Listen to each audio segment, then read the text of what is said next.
On the savings that have been made, arising out of the cost-saving measures that President Mahama has introduced, I'm not sure that I put a specific figure on it. I don't recall ever putting a specific figure. What I can say for certain is that significant savings have been made, and it's not difficult to see why this is so. So, for instance, let's use two reference points. There was a time when we had 125 ministers or so under the Akufo-Addo administration. Currently, we have 58. It should have been 60, but for the unfortunate tragedy that occurred on August 6th. Now, even if you picked the figure of 60, and you did an analysis of what it would require to keep 125 people at posts as ministers and deputy ministers, that alone is significant. Let me give you practical examples. So, every minister of state, indeed, if I show you my appointment letter, you will see that there are things that you are entitled to enable you to do your work. One of them is a 4-wheel drive, a Land Cruiser. You are also entitled to a saloon car. These are duty post vehicles. They are not vehicles that are gifted to you. You use them as and when. But often it is the case that a new one is procured, because invariably by the time that a new government comes, what exists may not be roadworthy or may not have the capacity to perform at the high level that is expected. So often a new one will be procured. You are also entitled to accommodation, and that means that existing government bungalows would have to be refurbished for you to move in. If you are not given a bungalow, then you are given 20% of your basic salary as rent allowance every month, and it is at market rates. In addition to that, if you check my appointment letter, you see that you are entitled to fuel, a certain amount of fuel every week. And then there's a salary that you take, which these days is consolidated to include other perks and emoluments. And then in the days that ex-gratia held sway, you will be paid ex-gratia, which is 4 months out of every year that you serve in office. Now, the price of one Land Cruiser at current market rate, a standard Land Cruiser that a government official of the rank of a minister or deputy minister must use, is about $120,000, and I'm sure you all know it. There are some that are more expensive, but I think the standard one is $120,000.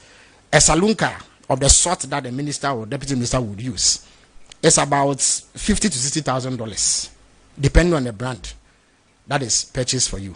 Now, if at a point there were 125 ministers, and now there are 60 or even 50, let's say 60, just for purpose of analysis, it means that you do not really need a soothsayer to tell you. You do not really need a soothsayer to tell you how colossal the cost to government was to have that number of people. The fact and reality now is that we have fewer people in government now than we did under the previous administration. So significant savings have been made. That cannot be disputed. That must be placed on record. The second bit is about a chips compound. Now, it is not my policy. I spoke about it, announced it, but it is government policy. What it is that Akosia, this year, and indeed if you followed the budget for 2026 carefully, you find that government intends to begin the implementation of the free primary health care policy, which was a cardinal policy proposal in our health section of our manifesto. It is something that President Mahama himself spoke to on many occasions.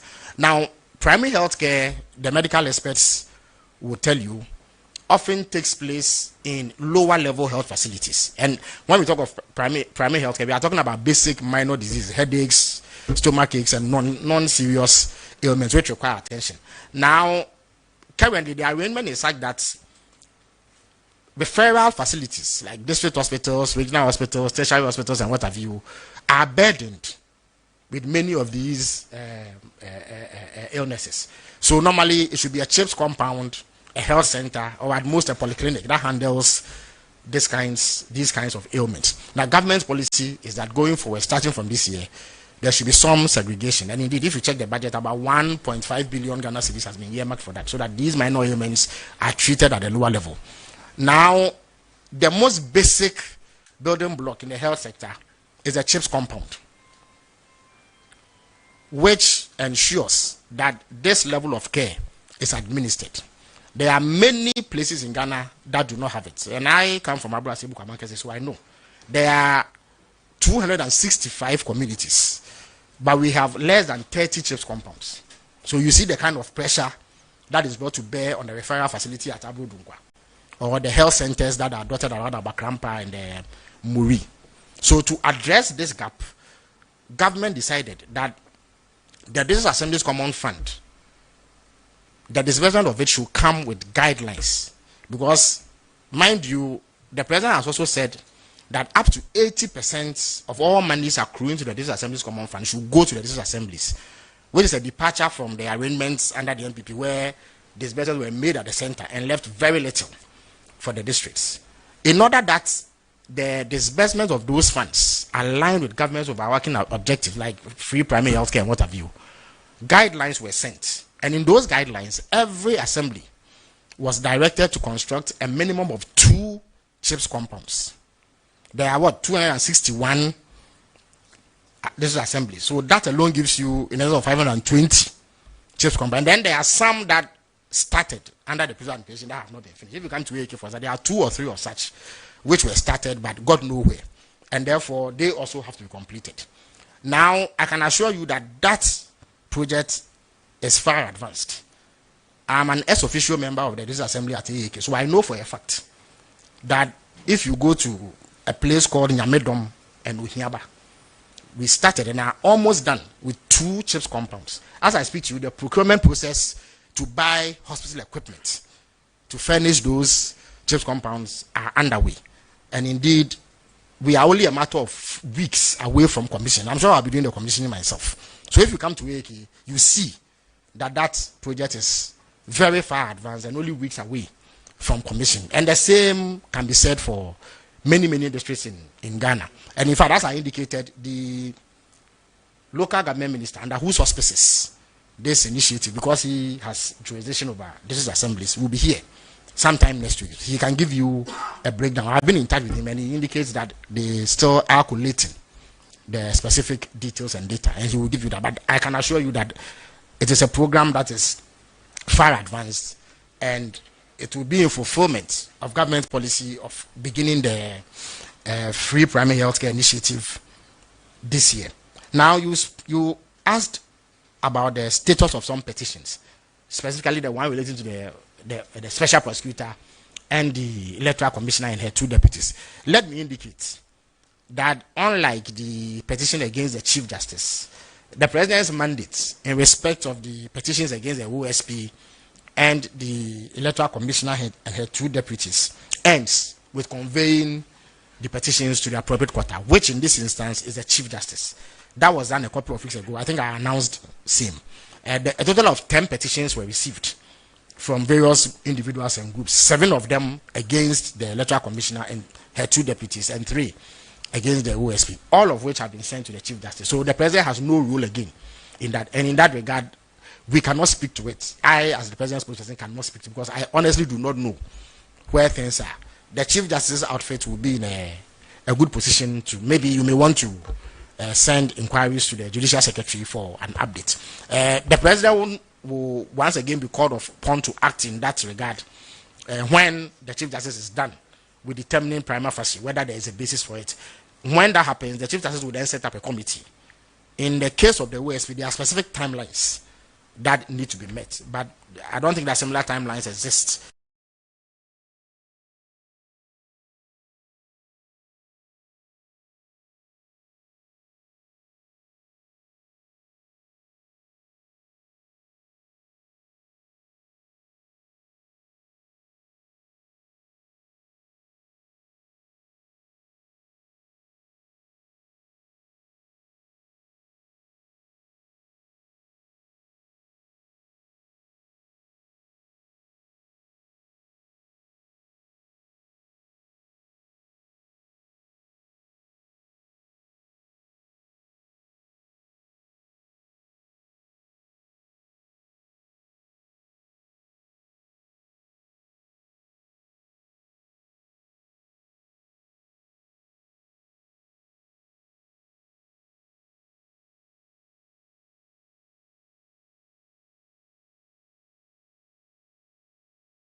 he would not like to see them on the street, long queuing as such. Then the second one, we get the indication that the president has directed the suspension of EI 114, which is for the rezoning of the Chimota forests. How true is this, if it's anything to go by, and what's the position of government on this? Then finally, does the president still hold the view that he will scrap the ex-gratia? Regarding the regrettable congestion that has happened regarding public transport, indeed, I got off the line with the transport minister barely 30 minutes ago. First of all, what has happened is that there are some transport operators who are engaging in rent-seeking behavior, because ordinarily transportation is a largely private sector-driven activity in Ghana. We have these transport unions, GPRTU and what have you, who organize transport systems that convey the generality of our people. For some reason, after the persistent reduction in fuel prices, which led the transport organizations to announce a 15% reduction in transport fares, there are some operators within the system who thought that they could engage in rent-seeking behavior by creating artificial shortages. So, Komla, you and I know that if, for instance, you wanted a vehicle from, say, the heart of the Kwame Nkrumah interchange, or circle as we used to call it, to Achimota, you go to a particular spot at the station where you know you are most likely to catch such a vehicle. Now, some of these operators do not go to the designated spots. They roam in the hope that the shortage that is created will compel passengers or commuters to part with more money than they should ordinarily pay. They are creating scarcity to drive up prices so that they can engage in rent-seeking behavior. It is unlawful activity, and it must be looked at. Government indeed is looking at it to ensure that those engaging in that activity are brought to order, because there's an agreement between government and the transport unions to fix transportation prices twice a year, unless some extraordinary circumstance dictates otherwise. So we urge the transport operators to adhere to the normal practice that we have known all these years and avoid this rent-seeking behavior, which is needlessly creating difficulties for passengers and commuters. The second issue is that you will recall that when the matter first arose, the Minister for Transport took decisive action by getting STC to release dozens of vehicles to augment what existed in the private sector. And this arrangement largely worked. It eased the situation significantly. We all know that during the festive season, there's an upsurge in passenger numbers. Understandable, because people want to get items from the business district or other notable trading spots for the festivities, and so there was an upsurge. After the festivities, I think that the vehicles were withdrawn, and we note that the rent-seeking behavior still persists. So the minister informs that he has asked the STC to put back the vehicles on the road. In addition to that, there are quite a number of Metro Mass buses that had broken down. So he has ordered their expedited servicing to ensure that in a matter of days they are back on the road, but they will operate outside of their normal routes and schedules in order to take care of the present congestion that is going on. The minister also informs me that I think tomorrow or so he has requested for a meeting with the GPRTU and other transport operators to address the issue of rent seeking, to call those engaged in that activity to order, so that the hardship is alleviated. But ultimately, a lot of work is being done to increase the fleet of the Metro Mass Transit. But we must bear in mind that government can play an increasing role in the transport sector, but it is largely private sector driven.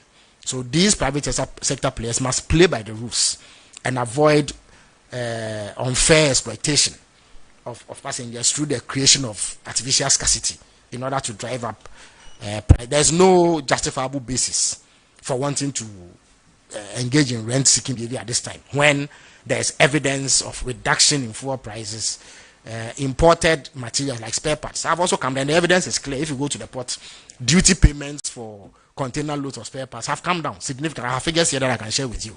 There can be no excuse for wanting to do what they are doing at the moment, and therefore we urge them to desist, or action will be taken to enforce the appropriate bylaws and regulations.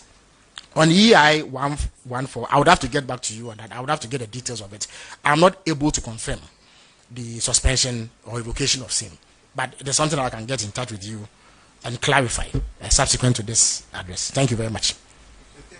Yes, if you would remind me, please. But I think the president has made it clear. It was a major campaign promise. What happens is that, as I indicated to you, there's some confusion about ex-gratia. Ex-gratia really gives you 4 months' salary out of every year that you serve in public office. So in itself, it is not much.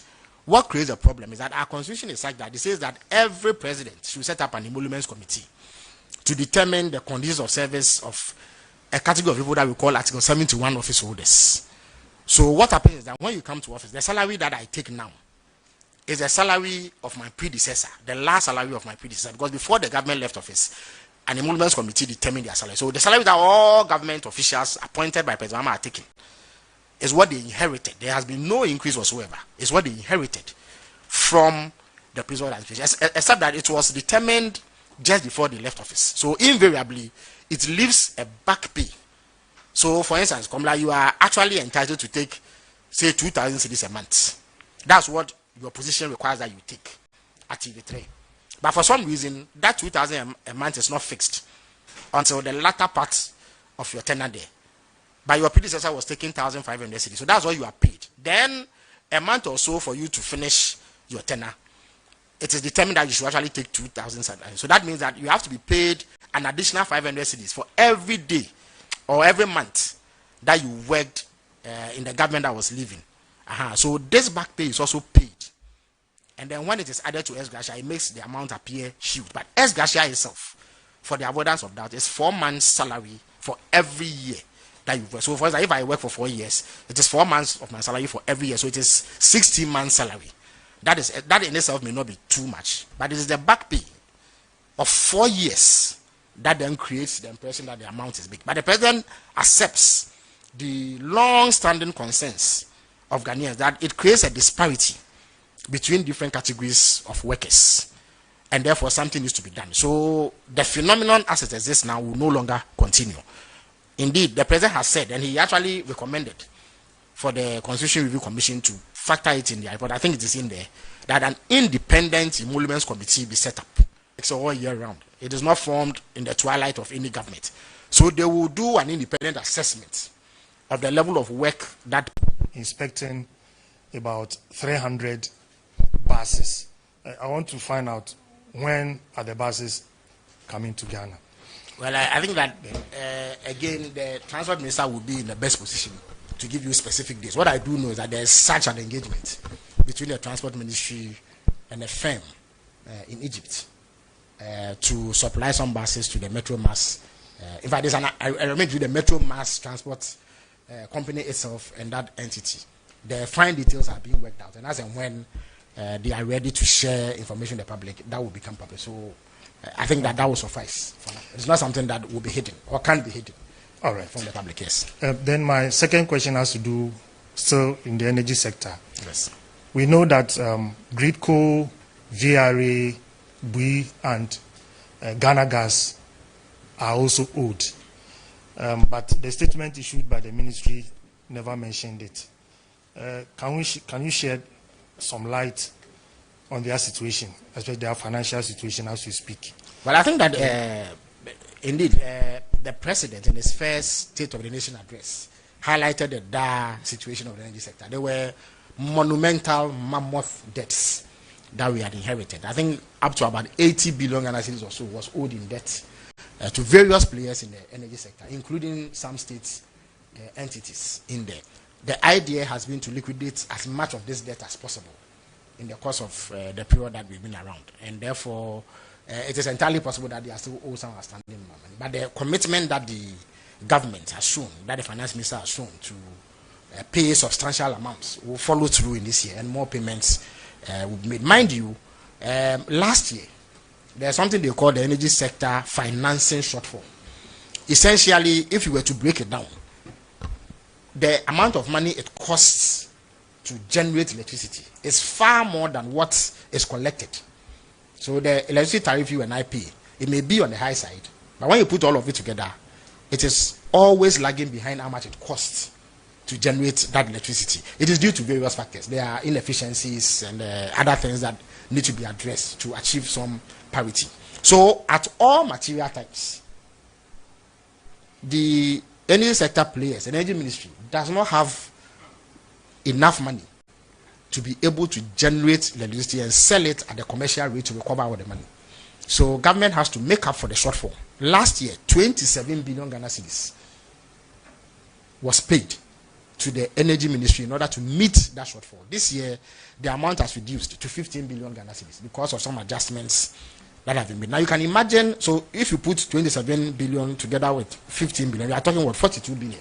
You can imagine what 42 billion Ghana cedis can do in other sectors, but we have had to commit it to the energy sector in order to bridge the shortfall. That is why government in the 2026 budget announced plans to establish up to about 1,200 megawatts generation capacity. The intention is to reduce the cost of generating this power so that it is cheaper for the consumer, and also we eliminate the specter of having to take public funds to support the financing of that sector, because it is not sustainable in the long run, and a lot of things are happening. One of them is financial discipline. You recall that in the early stages of this government, we revealed that ECG, for instance, was engaged in a lot of financial indiscipline. There was a year, I think 2024, in which they budgeted to spend around 800 million Ghana cedis in procurement. Yet we came into power to discover that they had spent up to 7 billion Ghana cedis, overshooting the budget by hundreds of percentage points. Now, they procured equipment that they did not need for up to 15 years, but bought cables that they wouldn't need for 15 years. You know, all of that has been nipped in the bud. And now the energy minister is stamping his authority to ensure that ECG and other utility players stick to approved budgets and exhibit financial discipline to help us avoid these needless costs that we incur. So all this is being done to ensure that we have an energy sector that is fit for purpose and is able to serve the needs of the people of Ghana. Well, my next issue has to do with JUSAC. Yes. The Judicial Service Staff Association of Ghana has just announced an indefinite strike on 19th of this month. I want to find out what has so far, been done, what communication has gone on since the announcement was made. And also, let me ask my last one and go and resume my seat. It is obvious that inflation has come down. Fuel prices are down. However, utility prices are up. But there's a cross-section of Ghanaians who believe that all the positive, the expected positive impact, they are yet to feel it. What will you tell such people? Thank you very much. Two important questions. It's a year of the Ghana Broadcasting Corporation. The JUSAC strike action is regrettable. It's not a desirable situation. But I'm sure that there are long-established protocols and processes to address industrial action, and those will be triggered to address whatever disputes or grievances that may have occasioned this threat of a strike or a strike itself. That is what I'm able to say at this moment.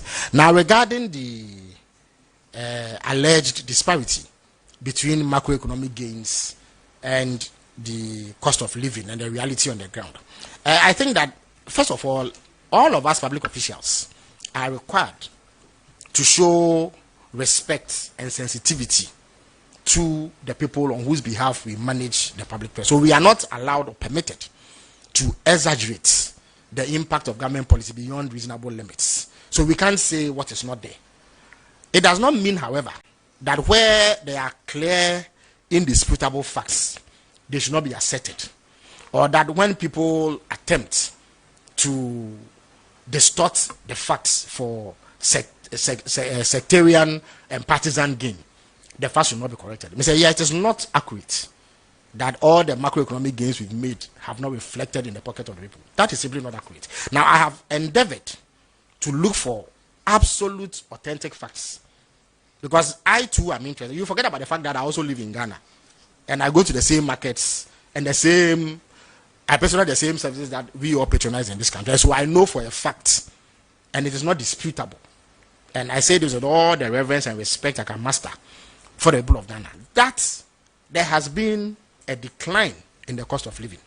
They say, I don't know whether you own a car, but anybody who lives in Ghana and bought fuel under the previous government cannot say that fuel prices have not reduced. Look, the vehicle I used for my campaign in the Abrasebu Kwamankese conference, and the roads there were pretty bad, used to cost me 2,000 Ghana cedis every time I filled it.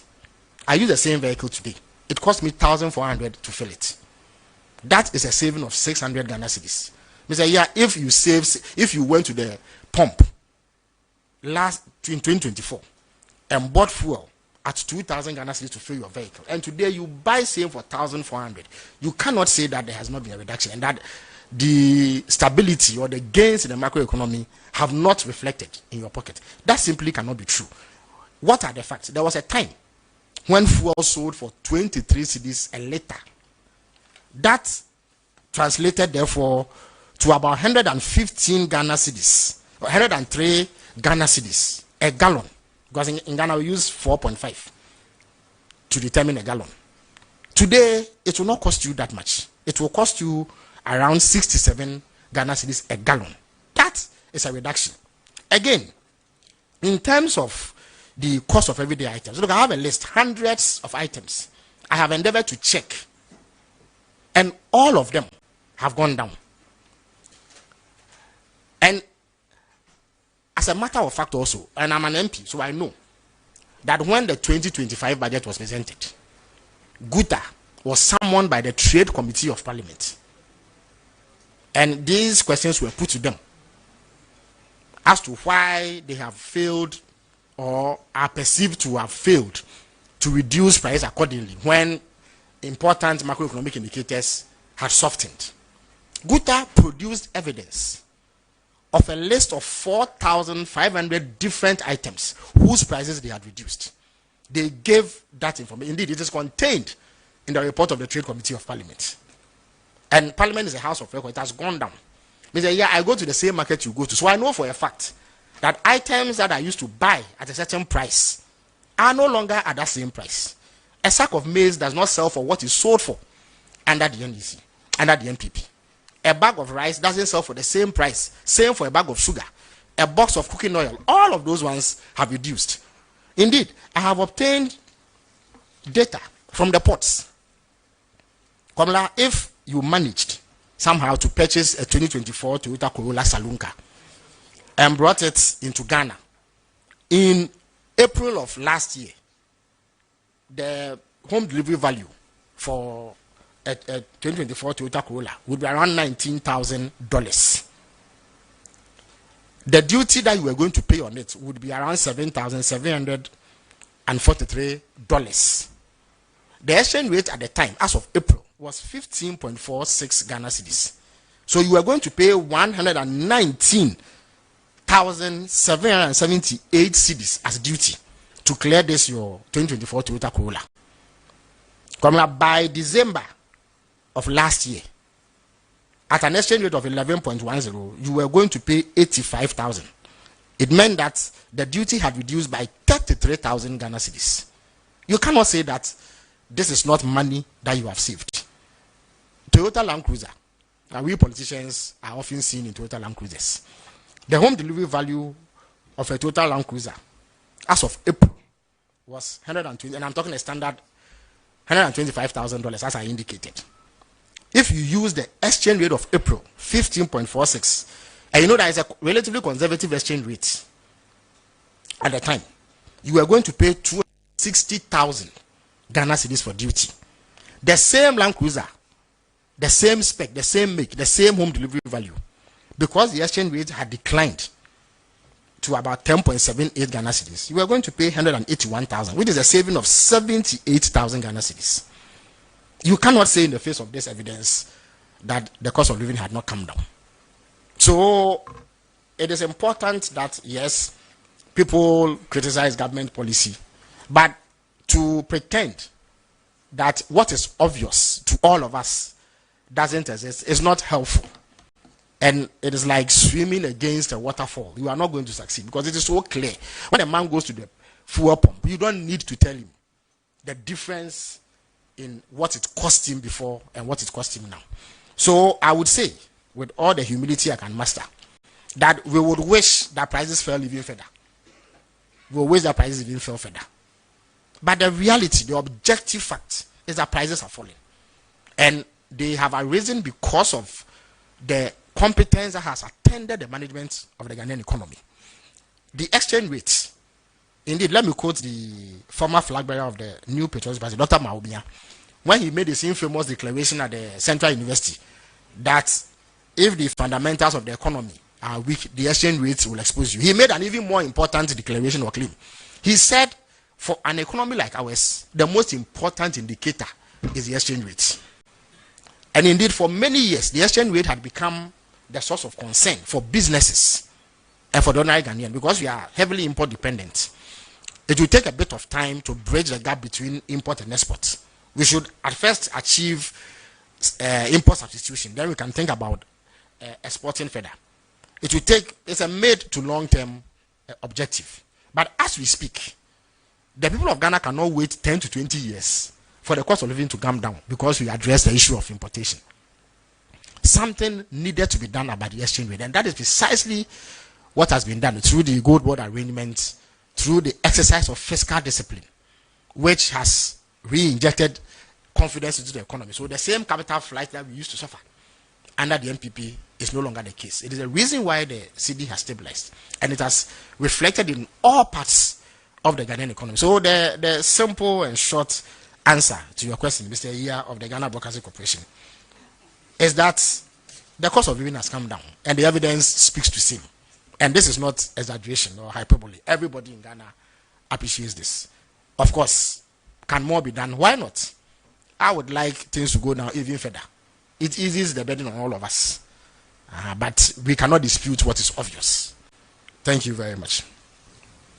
You're welcome. Good morning, Minister. I'm Salamat Kukwa-Pinto. I'm with the Despite Media. My question borders with the Women Development Bank. I want to know how far the processes are and when is the implementation of the Women Development Bank. Secondly, Minister, I would also want you to give us updates on the start of the 24-hour economy policy. Thank you. All right, thank you very much. Those are two very important questions. And I note that you've taken interest in gender-related matters, which is all well and good. Mr. Iya of the Ghana Broadcasting Corporation did not champion the cause of women. So you have addressed that imbalance. Yes, the Women's Development Bank was a major campaign promise. And I recall during the campaign in the Abrasibu Kwamekasi constituency where I campaigned to become MP. Anytime I went out to campaign and I mentioned that promise, it got the loudest applause and plaudits from members of the electorate in that constituency. That is because there are many women who require some capital, micro credits, to engage in some trading activity or some other business activity to help sustain themselves and their families. But the existing commercial banks are such that they simply do not have access to this microcredit. So it was identified as a major problem, and one whose resolution would catalyze additional economic growth and enhance the welfare of Ghanaian women. So the promise was that we will set up a women's development bank, capitalize it so that they can lend to women at all levels of the Ghanaian economy. Indeed, in the 2025 budget, 51 million Ghana cedis was. The majority of our population is made up of women, and women have proven themselves to be very entrepreneurial and enterprising and are able to turn around capital for the betterment of the families. It is something that will go a long way to help address the economic concerns of Ghanaian women. So we look forward to doing this as expeditiously as possible to bring relief to our women. On the 24-hour economy, again, President Mahama and his government do not believe in ad hoc policy making. We don't believe in just sloganeering. When you want to set up a system, it is better to be meticulous and take the time required to set up the structures properly, so that when you take off, you don't suffer some of the implementation hiccups that other programs have suffered. Indeed, a wise man once said that a fool learns from his own mistakes, but a wise man learns from the mistakes of others. We've had a series of policies that have failed to endure because of how those policies were set up.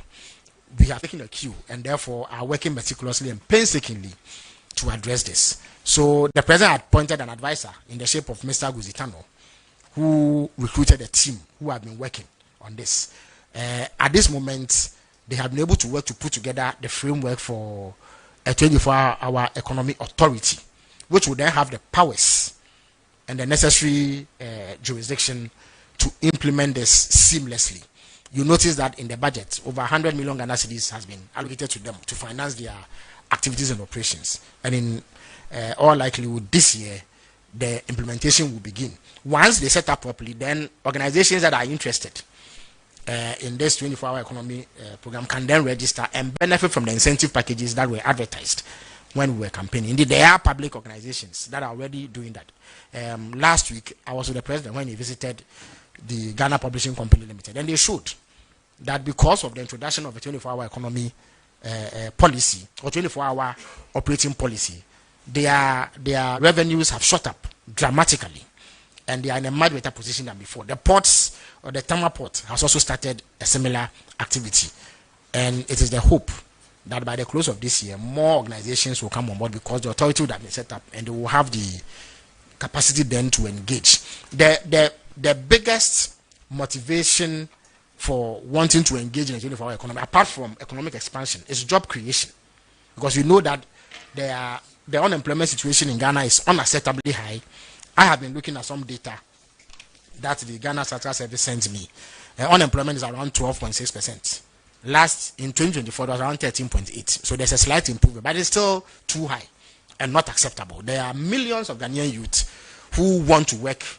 They are highly educated and want some employment so that they can eke out a meaningful living. They don't have the opportunity because they are not employed. So the 24-hour economy is designed to expand the economy and create room for more employment for our youth, and it will be rolled out in the way that has been done. Yes, Ramatu is back. Yes, a brief follow-up to that. I want to know if the private sector have also come on board, and how many have come on board with the 24-hour. The 24-hour economy is a predominantly private sector-led activity, because that really is a realistic approach. Government alone cannot have a 24-hour system of economic management. The private sector will lead. They will outnumber government institutions. So the private sector is welcome, except that before we are able to register them and begin to assist them to operate, we need a framework which we are putting in place through the 24-hour 24-hour economy authority.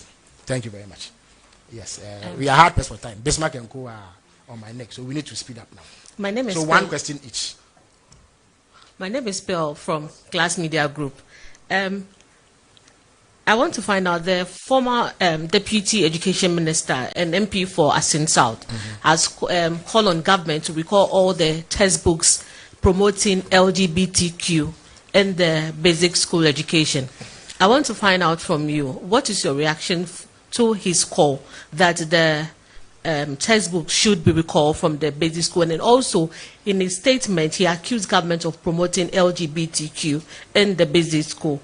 And also, my second question is about the lithium lease. I want to find out that recently government altered the approval of the Ewoya, if I got the name correct, lithium project lease. So I want to find out what specific value for money concerns led to this delay, and also would the 2026 mining policy change include a higher royalty rate for the transition minerals? And finally, is there any appointed date for the announcement of the new defense minister and environment minister? Thank you. All right, thank you for the questions.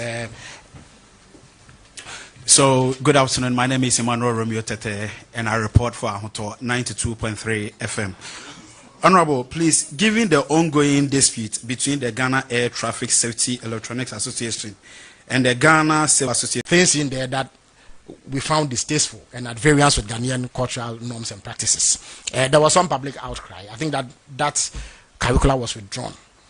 Even before Reverend Tim Fodjo went out to make these claims, the NACA itself had withdrawn about 700 or so copies of the manual. It is a manual.